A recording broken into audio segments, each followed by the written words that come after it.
గవర్నమెంట్లోనే మన ప్రభుత్వంలోనే అప్పుడు మేము ఉన్నప్పుడే ఇవి కూడా శాంక్షన్ చేయించింది. అది వరకు రెంటల్ బిల్డింగ్స్లో ఉండేవాళ్ళు.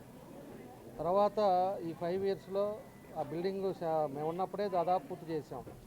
తర్వాత ఓపెన్ చేశారే కానీ మినిమం ఫెసిలిటీస్ వీళ్ళు ఇంకా కూడా చేయలేకపోతూ ఉన్నారు. దానికోసం అని చెప్పేసి ఈరోజు మినిస్టర్ గారు అదేవిధంగా కలెక్టర్ గారు అందరూ కూడా వచ్చి ఈరోజు వాళ్ళ ఫెసిలిటీస్ కానీ వాళ్ళ ఫుడ్ కానీ వాళ్ళకి ఎలా ఉంది అనేది కూడా అన్నీ కూడా మేము చూసాము. ఇక్కడ ఉండే పరిస్థితులు చూస్తే ఫుడ్ టోటల్లీ బాగలేదు.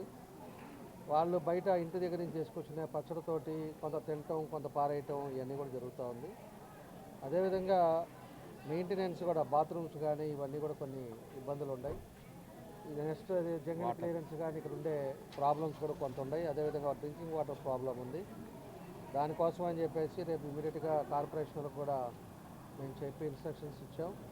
రేపు వాళ్ళు మొత్తం కూడా ఇక్కడ ఉండే ఈ కాంపౌండ్లో ఉండే మొత్తం కూడా జంగల్ క్లియరెన్స్ కానీ లేకపోతే ఎక్కడైనా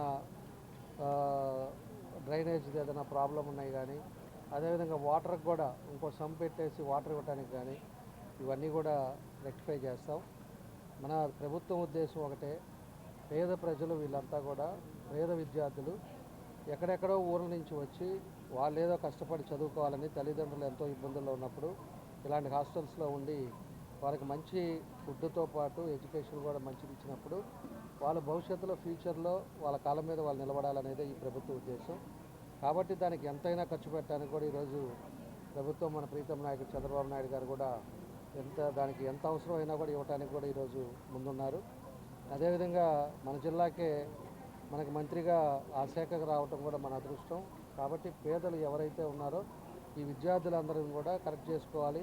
వాళ్ళ బిల్డింగ్స్ కూడా స్ట్రెంత్ సరిపోకపోతే పైన ఇంకో ఫ్లోర్ కూడా ఎక్స్టెన్షన్ చేసి వాళ్ళకు కూడా అది కూడా ఏర్పాటు చేసే విధంగా ముందుకు తీసుకెళ్తాం. తప్పకుండా కూడా ఇక్కడ ఉండే విద్యార్థులకి అన్ని విధాలు కూడా ఆదుకోవడానికి మా వంతు మేము కృషి చేస్తామని చెప్పి కూడా మేము తెలియజేస్తాం.